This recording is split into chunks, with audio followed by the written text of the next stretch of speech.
The scent of basil and garlic filled our kitchen as I chopped vegetables for dinner. My hands moving in the familiar rhythm that usually brought me peace. My phone buzzed against the marble counter, and I wiped my hands to check it, expecting another text from Emily about being late for dinner. Instead, an unknown number stared back at me. The message preview showed only, "Thought you should know about Ryan." My finger hovered over the notification. Something in my gut told me this wasn't spam, wasn't a wrong number. This was the kind of message that changes everything.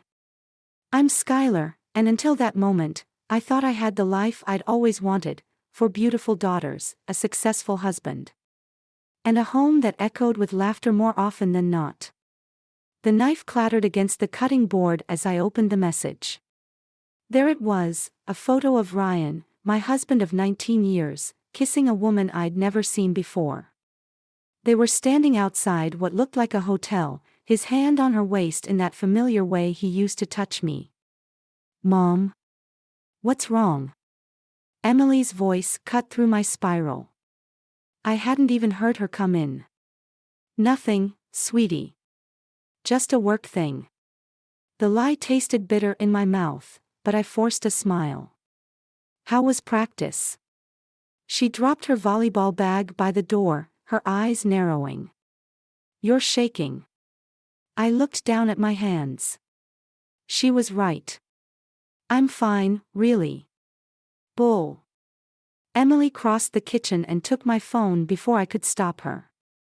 Her sharp intake of breath told me she'd seen it. "Oh my God. Is that Dad?" "Emily, please. With that woman from his office party. The one who kept hanging around him all night." Her voice cracked.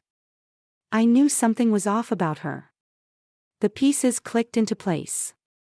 The office party last month. The young woman in the red dress who'd laughed too loudly at Ryan's jokes. I dismissed my concerns, told myself I was being paranoid. "Don't tell your sisters," I managed to say. "Not yet." Emily's face hardened in a way no 17-year-olds should. "What are you going to do?" The sauce was beginning to burn. I moved the pan off the heat mechanically, buying time to think. The twins would be home from soccer practice soon. Chloe was upstairs doing homework. And somewhere in the city, my husband was probably still with her. "First," I said, surprising myself with how steady my voice sounded, "we're going to finish making dinner. Then we're going to find out exactly who she is." Emily's hand found mine across the counter. "We'll destroy him, Mom." I squeezed her hand back, feeling something cold and determined settle in my chest. "Yes, we will." Emily's laptop screen cast a blue glow across her face as she scrolled through Ryan's social media. We'd been at this for hours, piecing together his movements like detectives, each discovery another knife in my chest. "Look at this," Emily said, turning the screen. "Dad tagged himself at Le Meridian 3 weeks ago. Business dinner," he said. She clicked through to another photo. Same night, same restaurant. She was there too. The woman from the photo, Tara, smiled up at me from her own social media profile. Young, beautiful, ambitious. Everything I used to be before mortgage payments and soccer practices consumed my life. "Mom?" Chloe's voice made us both jump. She stood in the doorway of Emily's room, arms crossed. "Why are you both still up?" "It's midnight." I closed the laptop quickly. "Just helping Emily with her college applications, sweetie." "Stop lying." Chloe's voice cracked. "I'm not stupid. Dad barely comes home anymore. You're checking his phone when he's in the shower. Emily keeps having these secret conversations with you." Her eyes filled with tears. "What's happening to our family?" Emily moved to comfort her sister, but Chloe backed away. "Don't. Just tell me the truth." The weight of the past few days pressed against my chest. "Your father is having an affair," Chloe finished. I know. I saw the texts on his phone last week when he asked me to order dinner. The silence that followed felt like glass about to shatter. Why didn't you tell me? I asked. Because I thought if I didn't say it out loud, it wouldn't be real. Chloe's shoulders slumped. Are you going to divorce him? I don't know yet. The words tasted like ash. But first, I need to understand exactly what's going on. The twins can't know, Chloe said firmly. Not yet. They still think Dad's their hero. Emily pulled up another tab on her laptop. There's something else. That woman, Tara. She works for Dad's biggest competitor. Started there right before the affair began. My stomach dropped. Show me. The professional profile confirmed it. Tara Collins, Senior Development Manager at Rivera Properties. The same company that had been mysteriously winning all the prime listings in our area lately. He's not just betraying our family, I said slowly. He's compromising his entire business. What are you going to do? Both girls asked in unison. I looked at my daughters, one fierce and ready for battle, the other hurting but resolute. We're going to make sure he loses everything he values. Starting with his reputation. The plan forming in my mind wasn't pretty, but neither was betrayal. And I had something Ryan didn't, two allies who understood exactly what was at stake. I sat in my parked car outside Rivera Properties, watching Tara through the glass-fronted building.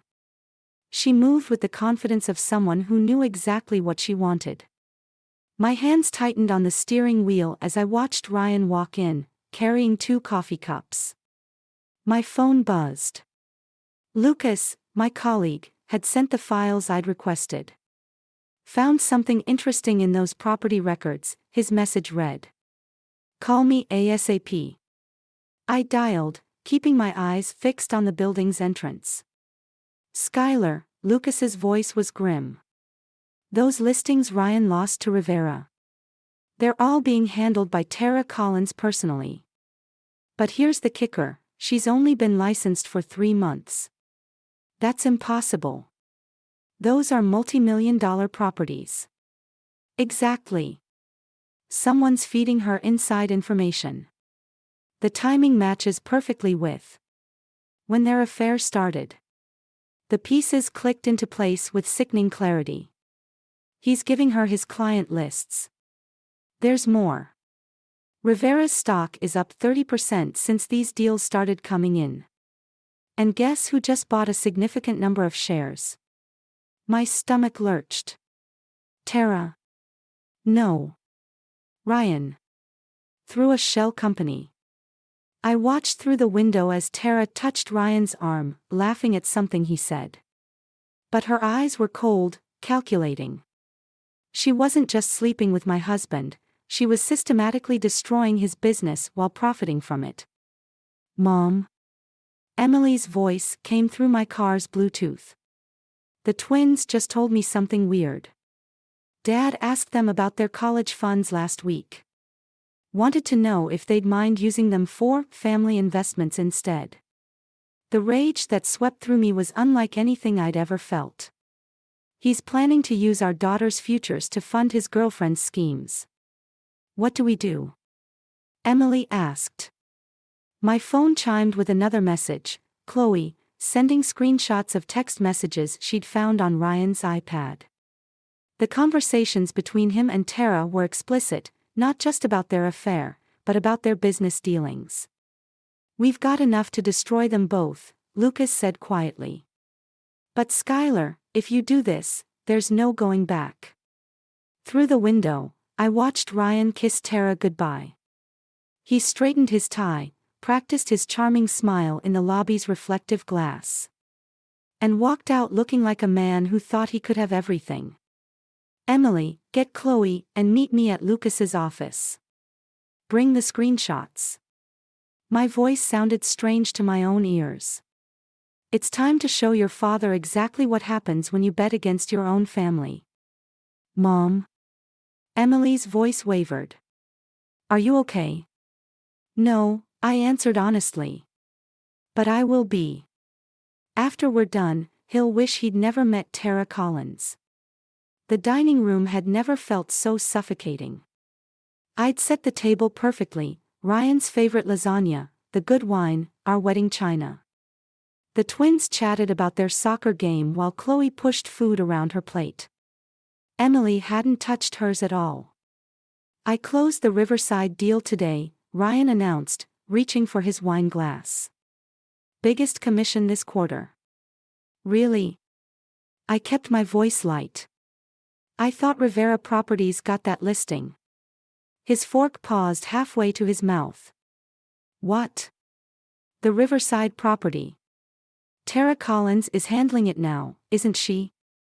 The twins fell silent. Chloe's knuckles went white around her fork. I don't know what you're talking about, Ryan said, but his face had lost its color. I pulled out my phone, sliding it across the table. These are interesting reading. Especially the parts about the college funds. He glanced at the screen. Recognition flickered in his eyes, followed by fear. Skylar, we should discuss this privately. Why? Afraid the girls will find out you're sleeping with someone barely older than their sister. Or that you're planning to gamble away their futures. Dad? Ava's voice trembled. What's Mom talking about? Ryan stood up, his chair scraping against the floor. This isn't appropriate dinner conversation. Neither are the texts you sent Tara last night, Emily cut in. The ones about meeting at Le Meridien. Or the ones about insider trading. You went through my phone. His face darkened. No, Chloe spoke up. Your iPad. The one you leave lying around because you think we're too stupid to figure anything out. Mia started crying. Ava wrapped an arm around her twin. I can explain, Ryan said, but his eyes darted toward the door. Explain what? I stood slowly. How you're destroying everything we built. How you're betraying not just me, but our children. You don't understand. I understand perfectly. Lucas showed me the property records. The shell company. The stock purchases. Does Tara know you're playing her too? His face went from pale to red. You had no right. I had every right. The wine glass shattered in my hand. I hadn't realized I was gripping it so hard. Blood mixed with wine on the white tablecloth. Emily moved to help me, but I waved her off. Girls, I said quietly, go upstairs. They fled, even the twins understanding the gravity of the moment. Ryan and I stood facing each other across the ruined dinner table, 19 years of marriage dissolving in the space between us. You're bleeding, he said. Yes, I replied. I am. And you're leaving. Tonight. But first, you're going to tell me exactly how deep this goes, or I'm calling the SEC in the morning. His face crumpled, and I knew I had him. Lucas spread the documents across his desk while Emily and Chloe huddled over his computer, combing through financial records. 3 days since Ryan left, and we'd uncovered more than I'd imagined possible. He's laundered nearly $2 million through that shell company, Lucas said, highlighting another transaction. But here's what's interesting, Tara's been moving money too. To an offshore account. She's playing him, Emily muttered, not looking up from the screen. Dad's so busy thinking with his. Emily, I warned, though my heart wasn't in it. My phone buzzed. Ryan. Again. I'd ignored his calls since the dinner confrontation, but this text made my blood freeze. Tara knows what you're doing.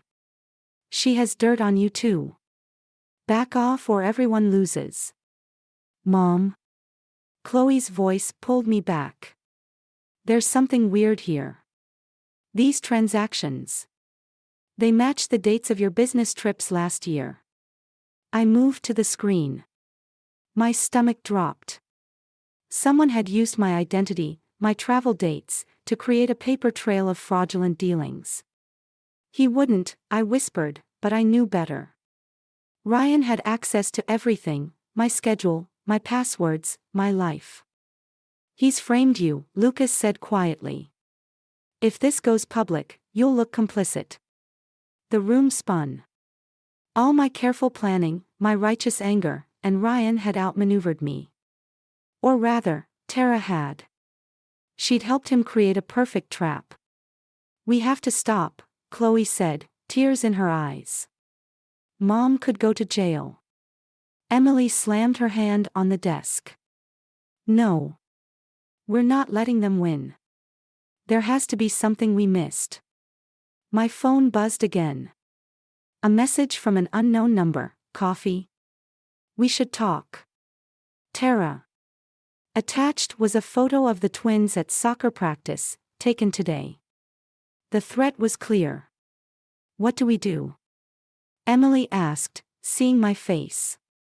I thought of Ryan's smug confidence all these years, of Tara's calculated manipulation. Of my daughter's college funds sitting in some offshore account. Of the twins, innocent and unaware they were being used as pawns. Lucas, I said, my voice steady despite the rage burning in my chest, how quickly can you get those SEC documents ready? Mom, no, Chloe protested. They'll destroy you. No. I picked up my phone, typing a response to Tara. They'll try. But they don't know what I found in Ryan's safe last night. Emily leaned forward. What did you find? I pulled out a USB drive, Ryan's backup of everything. Including emails proving Tara was working with Rivera Properties long before their affair began. They think they're playing chess, I said, plugging in the drive. But I'm done playing games. It's time to flip the board. The Rivera Properties annual gala buzzed with champagne-fueled conversation. I adjusted my black dress, feeling the USB drive pressed against my ribs in the hidden pocket. Across the room, Ryan stood with Tara, his hand possessively on her waist, exactly where I'd known they'd be. Everything's ready, Lucas murmured, appearing beside me with 2 glasses of champagne. SEC investigators are standing by. One call changes everything. I watched Ryan laugh at something Tara said, the same laugh he'd used on me for 19 years. Where are the girls? Emily's got the twins at the movies. Chloe's with them. The room shifted as Rivera's CEO took the stage. Ladies and gentlemen, I'm pleased to announce our newest partner, Ryan Thompson. Applause erupted. Ryan stepped forward, beaming. Tara's smile didn't reach her eyes. My phone vibrated. An email from an anonymous account, surveillance photos of my daughters at the movie theater. Followed by my account numbers, showing suspicious transfers. Lucas, my voice cracked. They're watching the girls. What? Another email, walk away now, or those transfers become evidence. Your daughters need their mother, not a prison cell. Ryan was speaking now, thanking Rivera Properties for the partnership. Thanking Tara specifically for her invaluable contribution. The champagne glass slipped from my hand, shattering. Heads turned. Including Ryan's. Our eyes met across the room, and for a moment, I saw something flicker there, triumph, maybe. Or pity. I can't, I whispered. If I expose them. Mom. Emily's voice in my earpiece. We'd planned this for weeks. She was supposed to be my signal to act. Something's wrong. There are men watching us at the theater. The room spun. Everything we'd planned, every careful move, and they'd been 2 steps ahead. They hadn't just framed me, they'd turned my own revenge into a trap. Get your sisters out. Now. But Mom. Emily, please. My voice broke. Just go home. I watched Ryan shake hands with Rivera, saw Tara's satisfied smirk. They'd won. They'd taken everything, my marriage, my savings, my reputation, and now they'd taken my revenge too. Lucas touched my arm. Skylar, we can find another way. No. I pulled out my phone, deleting the SEC contact. It's over. Ryan caught my eye again as I turned to leave. This time, he smiled, that same smile that had once made me fall in love with him. Now it made me realize something worse than losing everything. They hadn't just beaten me. They'd made me choose between justice and my children. And in doing so, they'd made me just like them, willing to sacrifice anything for self-preservation. I walked out of the gala alone, leaving my revenge behind like so many shattered pieces of glass. The SEC raid hit Rivera Properties like a tsunami. I watched from across the street as agents streamed into the building, their presence drawing a crowd of onlookers and news vans. Not my plan, not my revenge, but someone else's justice would have to do. My phone lit up with Ryan's name. Before I could decline, another call came through, Tara. I answered Tara's call. Enjoying the view? You think you've won? Her voice trembled with rage. I still have everything I need to destroy you. Check your offshore accounts. A pause. The sound of frantic typing. Then, what did you do? Nothing. That was all you and Ryan. I just made sure the SEC knew where to look. But the evidence against you was fake. Unlike the real transfers you and Ryan made. The ones I found on his backup drive. Through the glass doors, I could see Ryan being led out in handcuffs. Our eyes met across the distance. For the first time, I saw real fear in his face. He's not the mastermind you thought he was, I continued. And you're not as clever as you think you are. You bitch. Mom. Emily's voice behind me. I turned to see all four of my daughters watching their father being placed in a police car. Chloe held the twins' hands. I have to go, I told Tara. My family needs me. Unlike Ryan, that's something I never forgot. I hung up as Tara began screaming. Across the street, she burst out of the building, only to be met by more agents. Is it over? Chloe asked. Almost. I watched as Tara was handcuffed, her designer dress a stark contrast to the steel around her wrists. There's one more thing. Ryan looked up as I approached the police car. Through the window, he looked smaller somehow. Older. The girls' college funds, I said. Where are they? Skylar, please. Tell me, or I let them add wire fraud to the charges. He slumped. Account numbers in my desk. Third drawer. Behind the photo of us in Maui. I turned to leave, but his voice stopped me. I never meant to get caught. To hurt them. To throw away everything for someone who was just using you. I met his eyes one last time. That's the problem, Ryan. You never meant anything at all. Walking back to my daughters, I felt lighter. Not because of revenge, but because justice had come from an unexpected place, my choice to protect what mattered most. Let's go home, I said, putting my arms around them. Behind us, sirens wailed and reporters shouted questions, but all I could hear was the sound of my family, whole in a different way than before. But whole nonetheless. The envelope arrived on a Tuesday, bearing the prison's return address. I let it sit on the kitchen counter while I helped Mia with her science project and listened to Ava practice her presentation. Emily was filling out college applications at the table, while Chloe sketched in her notebook. Normal life. Or our new version of it. Is that from Dad? Chloe asked, not looking up from her drawing. Yes. The girls exchanged glances but said nothing.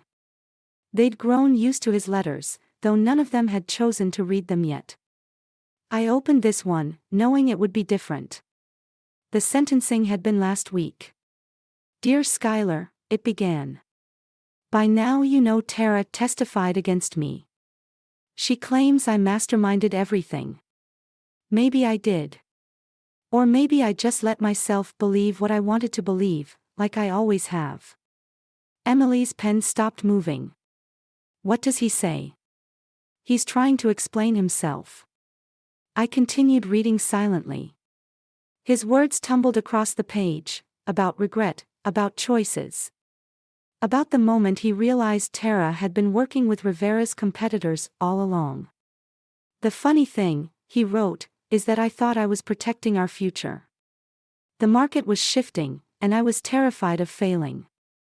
Of letting you all down. Instead, I became the very thing I feared, a failure as a husband, a father, a man. The twins had abandoned their homework, watching me. He's going away for a while, I said quietly. But he's made arrangements for your college funds to be restored. All of them. We don't want his money, Emily said sharply. No. I folded the letter. But you deserve the future you worked for. That's not about him anymore. It's about us. Lucas had called earlier, the firm was offering me a partnership. Life was moving forward, reshaping itself around the spaces Ryan had left behind. There's something else, I said. He's signed over the house. And? Chloe prompted. He's asked for nothing in return. No visitation, no contact unless you want it. He says it's his way of finally putting us first. The irony wasn't lost on any of us. In losing everything, Ryan had finally learned what mattered most. I watched my daughters return to their activities, homework, art, dreams of college and future careers.